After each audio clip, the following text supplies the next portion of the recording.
चीन और ताइवान बस जंग करने ही वाले हैं। चीन की लगातार घुसपैठ से परेशान ताइवान अब लड़ने को तैयार है। हालांकि ताज्जुब की बात तो ये है कि चीन के मुकाबले ताइवान काफी छोटा देश है। कहां 135 करोड़ की आबादी वाला चीन और कहां महज 2 करोड़ 30 लाख की आबादी वाला ताइवान। फिर भी ताइवान चीन के खिलाफ जंग का ऐलान करने के लिए तैयार है।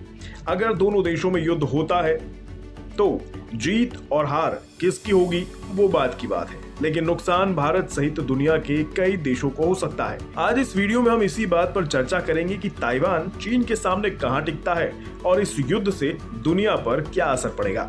दरअसल चीन की विस्तारवादी नीति उसके आसपास के मुल्कों के लिए सिरदर्द बन गई है। चीन अपनी हैकड़ी अपने हर पड़ोसी देश पर जमाता है, लेकिन इस बार शेर को सवा शेर मिल गए हैं। दरअसल ताइवान जैसे छोटे से देश ने चीन को उसकी औकात दिखा दी है।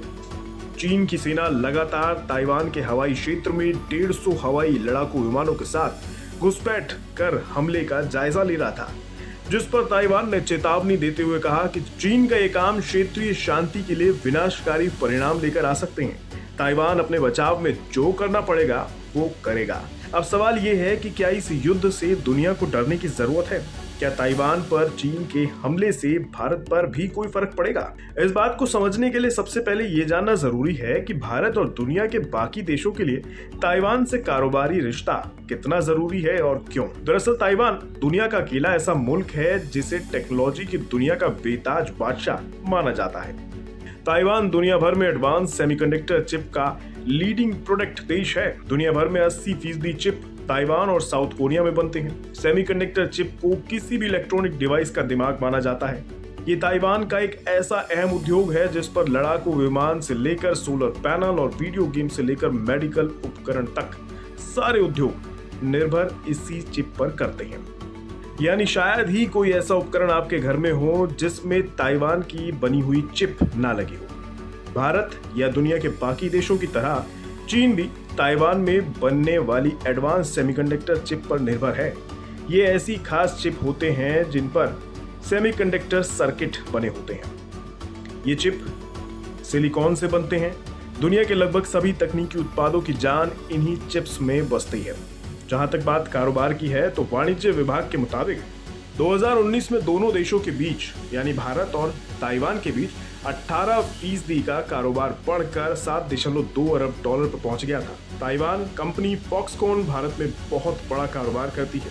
अभी भारत $24 बिलियन यानी लगभग 1.77 लाख करोड़ रुपए के सेमीकंडक्टर्स को इंपोर्ट करता है, जिसे साल 2025 तक लगभग $100 बिलियन यानी करीबन 7.38 लाख करोड़ रुपए तक पहुंचाने का अनुमान है।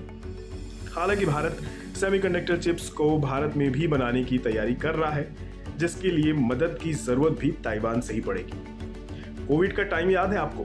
चिप की कमी से देश और दुनिया को काफी दिक्कतों का सामना करना पड़ा था।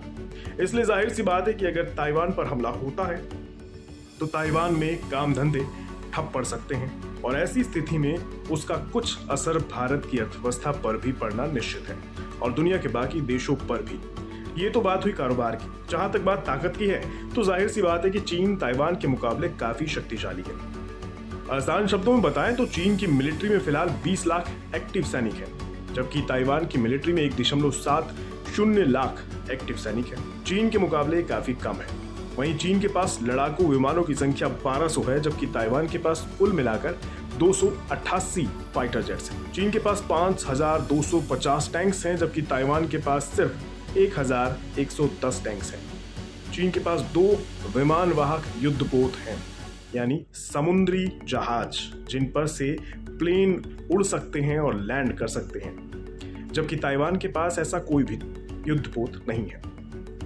चीन के पास 79 यानी 79 पनडुब्बियां हैं, जबकि ताइवान के पास 4 ही पनडुब्बियां मौजूद हैं। और सबसे जरूरी बात, चीन का क्षेत्रफल 95.96 लाख वर्ग किलोमीटर है, जबकि ताइवान का सिर्फ 35,980 वर्ग किलोमीटर का एरिया है और इसी जमीन के लिए ये लड़ाई हो सकती है।